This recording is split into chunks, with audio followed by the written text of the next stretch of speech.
সবাইকে স্বাগত জানাই হরর টাইম চ্যানেলের 6 নম্বর এপিসোডে। আজকের এপিসোডে যে গল্পটা আছে সেই গল্পটা অতটা ভুতুড়ের না হলেও যদি রাতের বেলা কানে হেডফোন দিয়ে চুপচাপ শোনেন তাহলে গায়ে নিশ্চয়ই ছমছম করবে। আজকের এপিসোডে রয়েছে মানবেন্দ্র পালের লেখা খয়রামারি শ্মশানে। আর হ্যাঁ, একটা সুখবর আছে, আমি শুরু করতে চলেছি খুবই তাড়াতাড়ি আমাদের চ্যানেলে পাণ্ডব গোয়েন্দা সিরিজ। যদি সেই সিরিজটিকে শুনতে চান তো অবশ্যই চ্যানেলটিকে সাবস্ক্রাইব করে ফেলুন। তো চলুন বেশি কথা না বাড়িয়ে শুরু করা যাক। আজ পর্যন্ত অনেক জ্ঞানী গুণী ধনী লোক দেখেছি, দাতা পরোপকারী লোকও কম দেখিনি, কিন্তু ব্রজমামার মতো অত সাহসী লোক বড় একটা চোখে পড়েনি। এই সাহসী জঙ্গলে ঢুকে বাঘের মুখোমুখি হওয়া বা চোর ডাকাতের সঙ্গে লড়াই করা নয়, এই সাহস অন্য ধরনের। আমার বয়স এখন 70 পেরিয়ে গেছে, রীতিমতো শহরে থাকি। ইলেকট্রিক লাইট, পাখা, ফোন, টিভি, আধুনিক শহর জীবনে সব কিছু সুবিধাই ভোগ করি। মরে গেলে ইলেকট্রিক চুল্লিতে নিশ্চিন্তে পুড়ব এও জানি, কিন্তু জীবনের প্রথম 20 বছর কাটাতে হয়েছিল আমাকে গ্রামের বাড়িতে। আজ থেকে 50 বছর আগে গ্রামের অবস্থা কীরকম ছিল তা তোমরা কল্পনা করতে পারবে না। ধুলো ভরা রাস্তা, চারদিকে বাঁশঝাড়, পুরনো জমিদারের বিশাল বিশাল আমবাগান, কোথাও খাঁখা মাঠ, এখানে ওখানে ডোবা খাল। সূর্য ডোবার আগে রাস্তা জনশূন্য। সন্ধে হওয়ার সঙ্গে সঙ্গে চক্রবর্তীদের আমবাগানে সমস্বরে শেয়াল ডেকে উঠত, হুক্কা হুয়া। সে ডাক আজকাল তোমরা শোনোনি, শেয়ালের আজ আর চোখেই পড়ে না। শীতকালে গম্ভীর রাতে দূরে ফেউয়ের ডাক শোনা যেত। সে এক অদ্ভুত ডাক, ফেউ করে ডাকতো। মনে হতো কেন কোনো জন্তুর ভয়ে গলায় স্বর বেরোচ্ছে না। তা সত্যিই তারা ভয় পেত। বাঘ বেরোলে পিছন পিছন ফেউ লাগতো। শেয়ালের মতোই সেই জন্তুরা বাঘের পিছনে পিছনে যেত আর ওই অদ্ভুত ডাক ডেকে সবাইকে যেন সাবধান করে দিত, বাঘ বেরিয়েছে। বাঘ তাড়া করলে ফেউয়ের প্রাণের ভয়ে ছুটে পালিয়ে যেত। এই বাঘ মারবার জন্য বাইরে থেকে শিয়াল আসতো, কিন্তু সহজে বাঘ মারা যেত না, উল্টে বাঘের কামড়ে মরতে হতো। এছাড়া ছিল চোর ডাকাতের ভয়। ভয়ই ছিল তখন গ্রামের মানুষের সব কাজের বাধা। সন্ধে হলে ছাগল গরু সামলে যে যার ঘরের খিল দিয়ে রাখতো। এসব ছাড়াও আর একটা ভয় ছিল রাত্রিরে, যখন মরা নিয়ে যেত। আমাদের বাড়ি থেকে শ্মশান অনেক দূর। বাড়ি থেকে যে কাঁচা রাস্তাটা পশ্চিমের দিকে বাঁশঝাড় ডুমুরের ঝোপ জঙ্গলের মধ্যে দিয়ে এঁকে বেঁকে বড় রাস্তার দিকে গিয়ে মিশেছে, সেই রাস্তা দিয়ে অন্তত 1 কিলোমিটার পথ গেলে ডান দিকে বাঁক নিতে হয়। এখন থেকেই আর একটা সরু রাস্তা বেরিয়েছে, তার এক পাশে ধান জমি আর এক পাশে খাল। এখানে আছে আর একটা পীরের দারোগা, তার পাশে বিরাট জোড়া বটগাছ, সার সার ঝুড়ি নেমেছে। দিনের বেলা তো জায়গাটা অন্ধকার। এখানে এসে কেদোয়া মরা নামিয়ে কিছুক্ষণ বিশ্রাম করে, তারপর আবার যাত্রা। আরও অন্তত 8 কিলোমিটার হাঁটার পর খয়রামারি শ্মশানের খাল। এখানেই যত রাজ্যের মরা এসে পোড়ানো হয়। এই মরা দেখতে খুব ভয় করত। গম্ভীর রাতে একদিন দূর থেকে শোনা যেত হরি হরি বল। তখন মশারির নিচে শুয়েও কি জানি কেন ভয়ে বুক কেঁপে উঠত। মনে হতো মরা নিয়ে বোধহয় এদিকেই আসছে, কিন্তু তা নয়। সব যাত্রীরা তখন চলেছে অনেক দূরে জোড়া বটগাছের দিকে। ছোটোবেলায় আমরা গ্রামের মধ্যে এই ধরনের নানান ভয়ে জুবুথুবু হয়ে থাকতাম। তারপর যখন আমার বয়স 17-18 হলো, তখন একদিন ওপাড়ার ব্রজমামা আমায় ডেকে পাঠালেন। ব্রজমামার বয়স তখন 30-32 হবে। ব্যায়ামপুষ্ট দেহ, চওড়া বুক। সে বুকের মধ্যে ভয়ডর বাসা বাঁধতে পারেনি। কোথায় কোথায় প্রাণ খোলা হাসি। বানে বন্যায় রোগে মহামারীতে ব্রজমামা হাজির। এই জন্য গ্রামের সকলেই ব্রজমামাকে শুধু ভালোবাসত না, খাতিরও করতো। সবাই জানতো বিপদে আপদে ব্রজমামা ছুটে আসবেন। বেশিরভাগ সময় খালি গা, পরনে লুঙ্গি। খুব ইচ্ছে করতো ওনার সঙ্গে দুটো কথা বলতে, কিন্তু নাগাল পেতাম না, কেননা একদল ডাকবুকো ছেলে সবসময় ওকে ঘিরে থাকতো। সেই ব্রজমামা হঠাৎ আমায় ডেকে পাঠালেন। আমি কৃতার্থ হলাম। আমি যেতেই ব্রজমামা আমার কাঁধে হাত রেখে একমুখ হেসে বললেন, তোকেই তো খুঁজছিলাম, খুব বড় হয়ে গেছিস না, দেখি হাতের মাসাল আছে। আজ সন্ধ্যের পর আমি খয়রামারি শ্মশানে থাকবো, তুই আসবি, একা আসবি? চমকে উঠলাম। বলেন কি ব্রজমামা, সন্ধেবেলা খয়রামারি শ্মশানে আমি যাব, তাও একা? কিন্তু তার মুখের ওপর না বলার ক্ষমতা কারণ নেই। ব্রজমামা অবশ্য আর দাঁড়ালেন না, তার অনেক কাজ। কয়েকটি ছেলের সঙ্গে তিনি চলে গেলেন। চলে যাবার সময় শুধু একটি কথাই বলে গেলেন, তাহলে সন্ধ্যেবেলা আবার দেখা হচ্ছে। যাবো কি যাবো না এসব জিজ্ঞেস করার দরকারও মনে করলেন না। সব শুনে মা তো প্রায় কাঁদো কাঁদো। বাবা গুম হয়ে গেলেন। কিন্তু ব্রজমামার মতো পরোপকারী জনপ্রিয় মানুষের কথা ঠেলা যে যাবে না, একথাও তারা বুঝলো। সারা দুপুর শুধু ছটফট করছি। বেলা যতই পড়তে লাগলো ততই বুকের কাঁপুনি আর শুরু হলো। কেন জানি মনে হলো আজই আমার জীবনের শেষ দিন। কেননা সন্ধেবেলা একাই নির্জন বটতলা পীরের দরগা দিয়ে খয়রামারি যাওয়া মানে অপঘাতে মৃত্যু। কি নেই এখানে? লোকের দিনের বেলাতেই একা যেতে সাহস করে না, তা আবার সন্ধেবেলা। তখন এক মনে ঠাকুর দেবতার কাছে প্রার্থনা করতে লাগলাম, তোমরা যে যেখানে আছো সন্ধ্যের আগে এমন কিছু করো যাতে আমার যাওয়া না হয়। ঝড় হোক, প্রচণ্ড বৃষ্টি হোক, ভূমিকম্প হোক, তোমার ইচ্ছায় কী না হয় ঠাকুর, আমায় বাঁচাও। কিন্তু নির্দয় দেবদেবীরা সেদিন 17 বছরের একটি ছেলের কাতর প্রার্থনায় কান দেননি। অন্য দিন হলে নির্বিঘ্নের বেলা পড়ে এলো। বাবা গম্ভীর গলায় বললেন, যেতে যখন হবেই তখন এখনই রওনা হও। রওনা হতেই হলো। বাঁ হাতে একটা লণ্ঠন আর ডান হাতে লাঠি। মা দুগ্গা দুগ্গা বললে চোখ বুজে ঠাকুর দেবতার প্রণাম জানালেন। তারপর হঠাৎ ছুটে এসে আমার কানে কানে বললেন, তেমন কিছু দেখলে রাম নাম করবি, ভুলিস না যেন। বাড়ি থেকে বেরিয়ে সেই কাঁচা রাস্তা ধরে হাঁটছি। দুপাশে বাঁশঝাড়, ডুমুরের বন, বন তুলসীর ঝোপ। বড় রাস্তায় পড়ে যেন খানিকটা হাঁপ ছাড়লাম। এখনও 1 কিলোমিটার পথ হাঁটতে হবে। মনে জোরে হাঁটতে লাগলাম। এদিক বেলা পড়ে আসছে, তার আগেই বটতলায় পৌঁছতে হবে। একটা বটগাছের রক্ষে নেই, জোড়া বটগাছ। একসময় সেখানেও পৌঁছে গেলাম। এখন অন্ধকার নেমে আসছে। বটতলায় একটু বসে লণ্ঠনটা জ্বেলে দিলাম। তারপর আবার হাঁটা। ভর সন্ধেবেলায় খয়রামারি খালের ধারে উঁচু জমিটায় এসে পৌঁছালাম। এই উঁচু জায়গাতেই মড়া পোড়ানো হয়। অনেকখানি জায়গা জুড়ে জমিটা। একটা টিনের চালাঘর, সামনে রক। শ্মশান যাত্রীরা মড়া নামিয়ে এখানে বিশ্রাম করে। শ্মশানের একদিকে একটা বেলগাছ, ঘুটঘুটি অন্ধকার। খালের ধারে একটা নিভে যাওয়া চিতা এখনও সরু হয়ে ধোঁয়া বেরোচ্ছে। কিন্তু কোথায় ব্রজমামা? এই নির্জন অন্ধকারে শ্মশানে একা আমি, 17 বছরের একটি ছেলে। ডাকলাম, ব্রজমামা। সাড়া নেই। কী ব্যাপার? আমায় আসতে বলে নিজেই এলেন না নাকি? কিন্তু ওই ধরনের ফালতু মানুষ তো তিনি নন। কী করব, দাঁড়িয়ে দাঁড়িয়ে ভাবতে লাগলাম। একবার ভাবলাম ফিরে যাই, আমি তো এসেছিলাম, উনি না এলে কী করতে পারি। তারপর ভাবলাম এদিকটা একটু ঘুরে দেখি। কিন্তু শ্মশান বলে কথা, শুধু ভয় নয়, কেমন গা ঘিনঘিন করে। এখানে ওখানে ভাঙা কলসি পড়ে আছে। ওপাশে মরা বইবার পরিত্যক্ত বাঁশের কাছালি। তার পাশে ছেঁড়া তোশক, বিছানার ময়লা চাদর, তেলচিটে ফাটা বালিশ। এসবের মৃতদেহের সঙ্গে এসেছিল, এখানে ফেলে দিয়ে গেছে। একটা কীরকম আসছে দুর্গন্ধ। নাক টিপে ধরলাম। বাড়ি গিয়ে শ্মশানে যাওয়ার প্রায় চিত্তের জন্য স্নান তো করতেই হবে। হয়তো ভাতও মুখে তুলতে পারবো না, এই আষ্টে গন্ধটা নাকে লেগে থাকবে। গুটি গুটি এগোচ্ছিলাম ব্রজমামাকে খুঁজতে। লণ্ঠনটার জোরও তেমন নেই। তার উপর মাঝে মাঝে খালের ধার থেকে দমকা হাওয়া উঠছিল। সেই হাওয়ায় আমাদের ওদিকে পাওয়া যায় না। এখানকার লোকেরা বলে, খয়রামারির খাল দমকা হাওয়া উঠলে পরে করবে নাজেহাল। সেই সর্বনেশে দমকা হাওয়া। আরও মুশকিল হয়েছে, দমকা হাওয়ায় মরা পোড়ানো ছাইগুলো এদিকেই উড়ে আসছে। ব্রজমামা। আবার সবাই ডেকে উঠলাম, কিন্তু কোথায় ব্রজমামা? হঠাৎ শক্ত মতন কী যেন জিনিস মারিয়ে ফেললাম। লণ্ঠনটা ভালো করে তুলে দেখতে যাবো, হঠাৎ পিছন থেকে কে আমার পিঠে হাত রেখে বলল, ওটা ভূতের হাত নয়, মানুষেরই আধপোড়া হাত। ভালো করে পড়ে নি, শেয়াল নয় মুখে করে এখানে এনেছে। চেয়ে দেখলাম ব্রজমামা হাসছেন। তাহলে ঠিকঠাক আসতে পেরেছিস, ভয় করে নি তো? কোথায় ছিলি এতক্ষণ? বটতলা থেকে তোর পিছু পিছু আসছি। শোন, কাল আমাদের সমিতিতে গিয়ে নাম লিখিয়ে আসবি। তোর বাবার সঙ্গে অবশ্য কথা বলে নেবো। বুঝলাম সাহসের পরীক্ষা দিয়ে তবেই আমি ওর সমিতির সভ্য হতে পেরেছি। তবে একটা কথা পরে জেনেছি, বাবা কিন্তু সেদিন আমায় একলা ছাড়েননি। দূর থেকে বাবা, ছোটকা আর ভোলা কৈবর্ত লাঠি হাতে পিছু পিছু আসছিলেন বটতলা পর্যন্ত। ব্রজমামাকে দেখে ওরা সরে যান।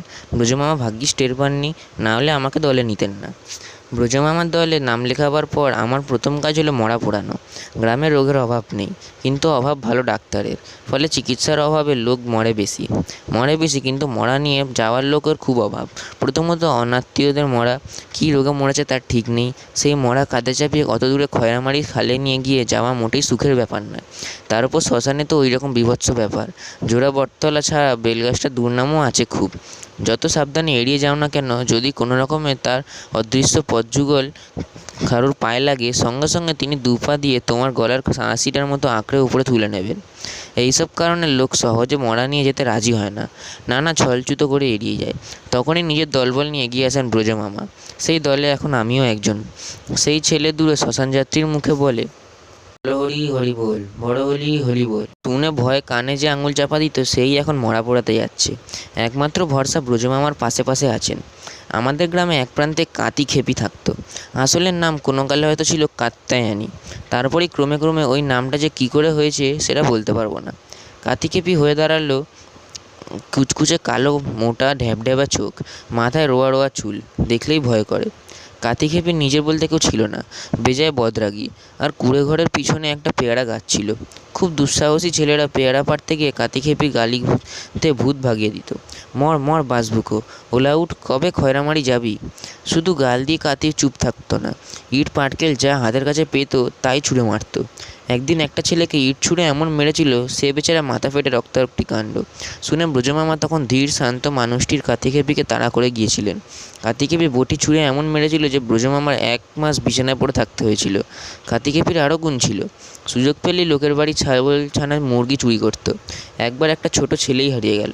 লোকে বলাবলি করতো কাতিখেপি ওকে চুরি করে কিংবা লম্বা ভুলিয়ে ভালিয়ে বাইরে বিক্রি করে দিয়েছে। এক কথায় কাতিখেপি ছিলেন গায়ের আতঙ্ক। শোনা গেলে এই কাতিখেপির নাকি রোগ হয়েছে। ব্রজমামা যতই রাগ থাক তবু নিজের গাঁটের পয়সা খরচ করে একজন ডাক্তার পাঠিয়েছিলেন, কিন্তু ডাক্তারকে কাতি এমন বাপান্ত করে গাল দিয়েছিল যে ডাক্তার পালিয়ে আসতে পথ পায়নি।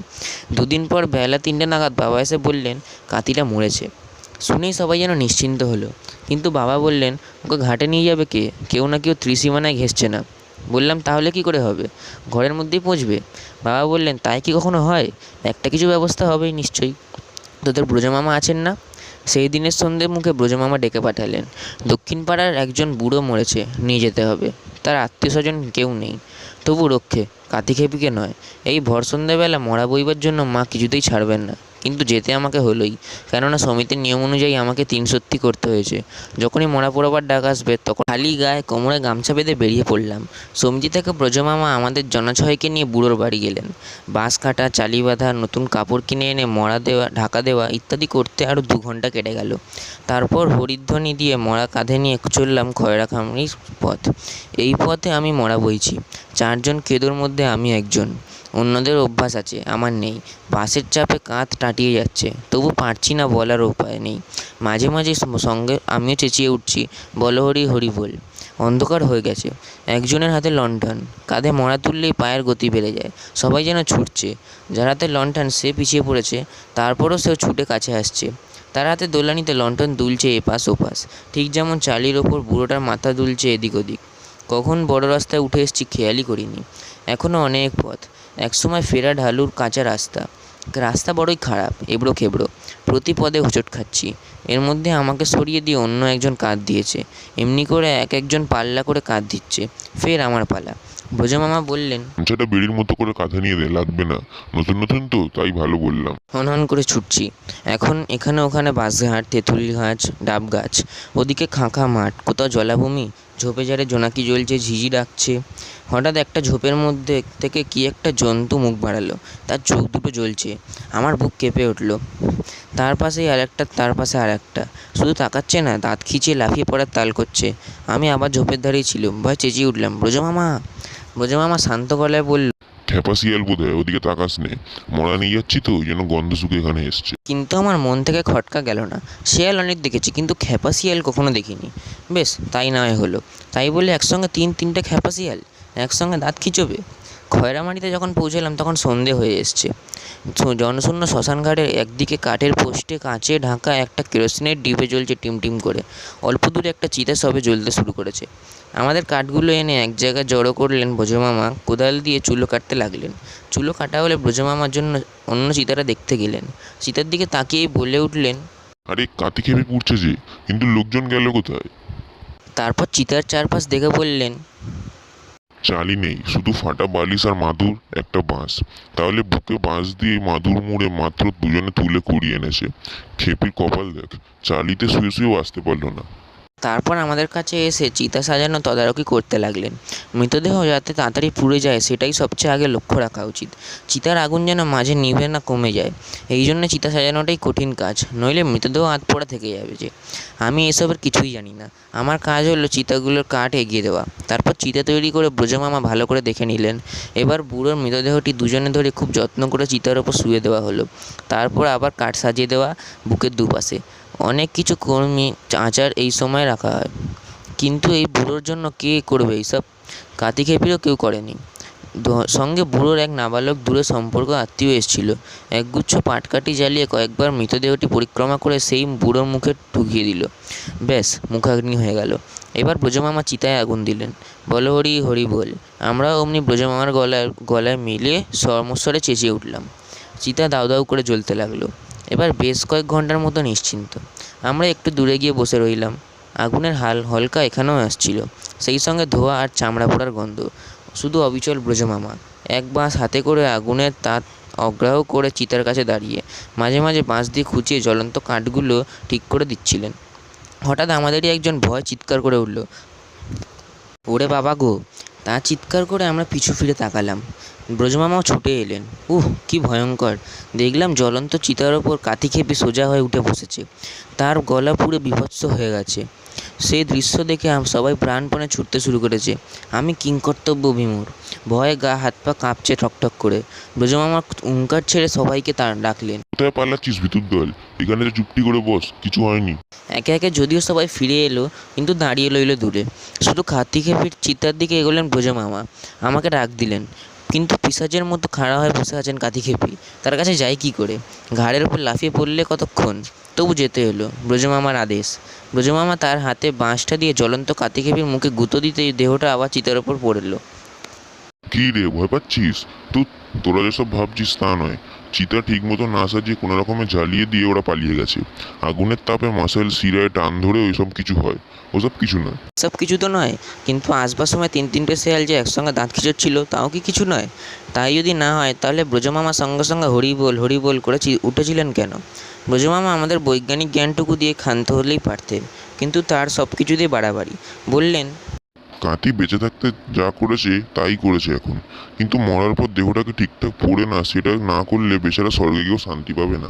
বলেই কাঠির ওপর থেকে জ্বলন্ত কাঠগুলো নামাতে থাকলেন। বাধ্য হয়ে আমাদেরও হাত লাগাতে হলো। তারপর একটু ইতস্তত না করে চিতা থেকে কাঠি খেপির ঝলসানো দেহটা এক টেনে তুলেই এনে মাটিতে শুয়ে দিলেন। এবার আমাদেরকে বললেন, কাঠ নামিয়ে ফেল, দেখিস আগুনে হাত না পড়ে। আমরা সেই রকমই করলাম। তারপর ব্রজমামা কোথা থেকে এসে একটা মোটা কাঠ এনে আড়াআড়িভাবে চিতার ওপর রাখলেন। বললেন, মাজার নিচে মোটা কাঠের ঠেকানা দিলে এমনিই হয়।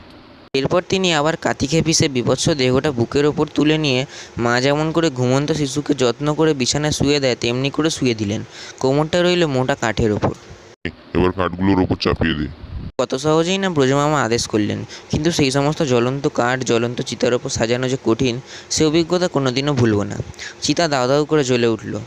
ব্রজমামা নিশ্চিন্ত মনে বললেন, এবার শান্তিতে পড়ো কাতি, শেয়াল কুকুরে টানাটানি করবে না, শান্তিতে স্বর্গে যাও।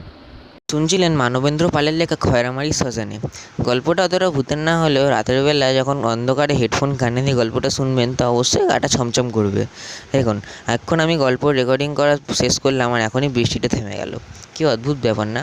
ভিডিওটি ভালো লাগলে অবশ্যই চ্যানেলটিকে সাবস্ক্রাইব এবং ভিডিওটিকে লাইক করবেন।